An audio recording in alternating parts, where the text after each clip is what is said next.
Assalamualaikum warahmatullahi wabarakatuh. Waalaikumsalam. Alhamdulillah kita dapat berkumpul di kelas pada siang hari ini ya. Dan sebelum pelajaran saya dimulai, mari kita bersama-sama membaca Al-Fatihah untuk kelancaran pelajaran kita pada pelajaran kali ini. Ala hadiniya sholihah, Al-Fatihah.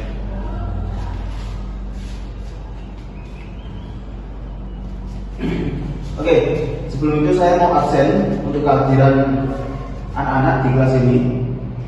Yang pertama Muhammad Alfian, Salman Al-Farisi, Ikhwan Sadiqin, Revi Rizky Ramadhani, Cindy Nurista, Novi. Oke, alhamdulillah hadir semuanya pada siang hari ini. Dan kita lanjut untuk pelajaran kita pada pagi hari ini adalah jamak dan qasar.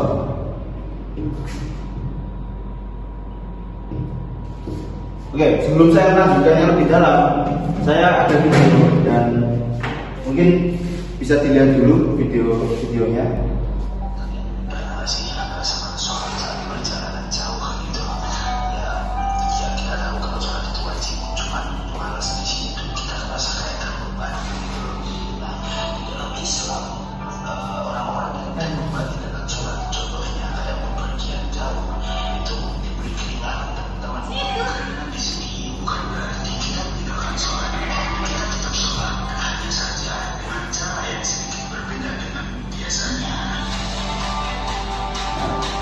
Ini adalah sholat jamak. Ini pengertian singkatnya saja. Pengertian simpelnya dari sholat jamak itu pasangannya sama asar, pasangannya sama isya. Nah, sholat jamak itu berarti menggabungkan dua sholat jamak. Jadi pasangan-pasangan tadi itu adalah pasangan yang bisa digabungkan waktu sholatnya zuhur digabungkan dengan asar, sedangkan maghrib digabungkan dengan isya. Untuk subuh bagaimana? Subuh tidak bisa digabungkan karena itu berdiri sendiri. Ini sholat dasar.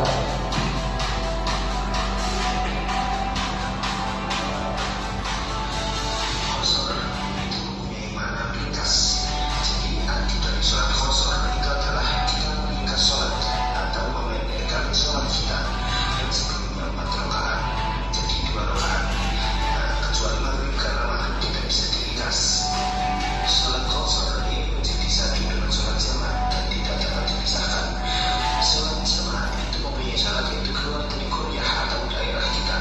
Sedangkan untuk melakukan sholat qasar setara dengan 16 farsakh atau sejauh 88,656 km.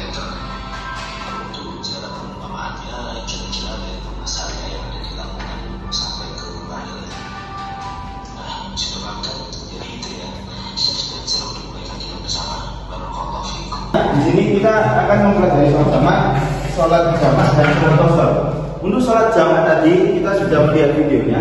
Sholat jamak itu adalah sholat yang dimana kita menggabungkan dua sholat.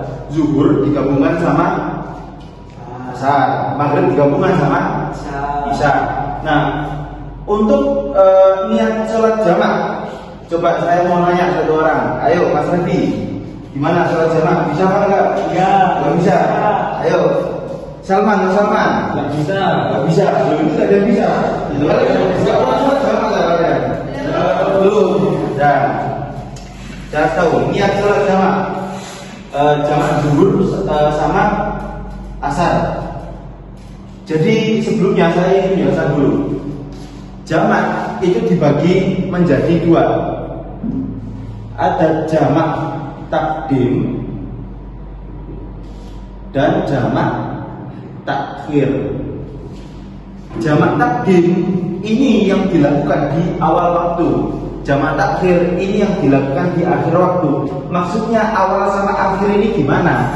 Awal itu misalnya kita sholat zuhur dan asar, tapi kita melakukannya di waktu zuhur.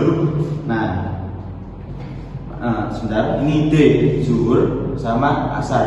Tapi kita melakukannya siang di waktu zuhur. Ini dinamakan jamak takdim. Kalau kita melakukan sholat zuhur dan asar di waktu asar, ini namanya jamak takhir. Nah, seperti itu. Untuk niatnya bagaimana? Saya contohkan satu niat saja di jamak takdimnya. Niat sholat zuhur jamak takdim. Usolli fardhu duhri arba'a raka'atin. Ini sama ya seperti sholat pada umumnya, nggak beda. Cuma saja ada tambahannya. Usolli fardhu duhri arba'a raka'atin majmu'an yang berarti menggabungkan majmu'an ma'al asri. Usolli fardhu duhri arba'a raka'atin majmu'an ma'al asri jamak takdimin lillahi ta'ala. Jadi kita sebutkan kita sholatnya jamak takdim atau jamak takhir. Kalau jamak takhir, usolli fardhu dhuhri arba'a raka'atin majmu'an ma'al asri jamak takhirin lillahi ta'ala. Jadi seperti itu. Nah, seperti itu ya. Jadi udah paham semua di sini. Oke. Kita langsung saja ke pembahasan terakhir. Qasar, tadi seperti yang disebutkan video, qasar ini artinya kita memendekkan sholat. Nah, kan kalau misalnya kita jamak biasa, misalnya saya pergi ke Surabaya untuk menjemput adik saya. Pas perjalanan, saya berangkatnya sebelum maghrib. Di perjalanan macet, ya saya nggak bisa sholat, nggak bisa mampir ke masjid.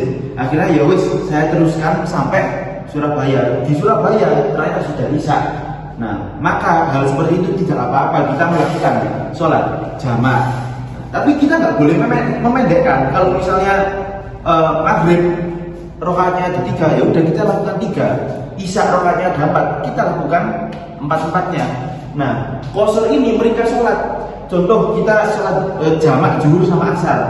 Kita pengen mendekkan, ya sholat zuhur, wis nggak usah akeh.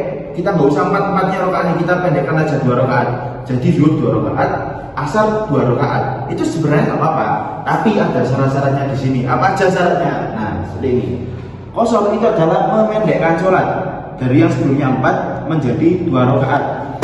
Syarat-syarat diperbolehkannya kita memendekkan sholat jamak kita tadi itu yang pertama, kita bepergian jauh, ya.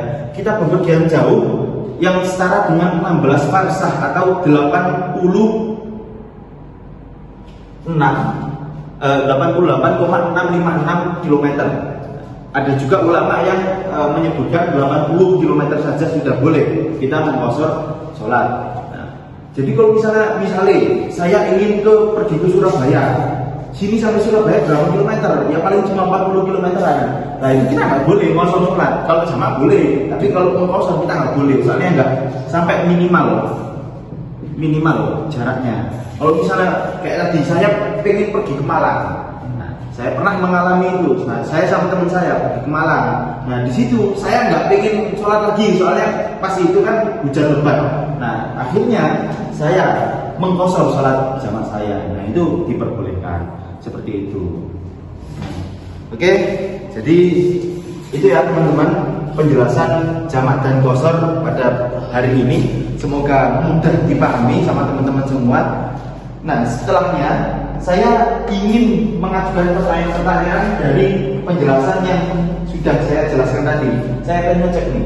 Ini teman-teman nih pada paham nggak apa yang saya jelaskan? Oke, jadi saya ingin tanya, apa itu sholat jamak?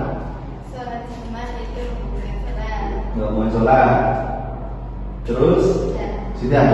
Oke. Pian, apa itu sholat jamak? Sholat jamak yaitu sholat yang dilakukan saat bepergian jauh. Ya, boleh. Ayo, ada yang bisa lagi? Ya ada. Saya lanjut. Revi, apa itu sholat qasar? Meringkas sholat. Meringkas sholat. Oke. Pertanyaan selanjutnya, sebutkan niat sholat jamak. Ayo, Pak Iwan. Bismillahirrahmanirrahim.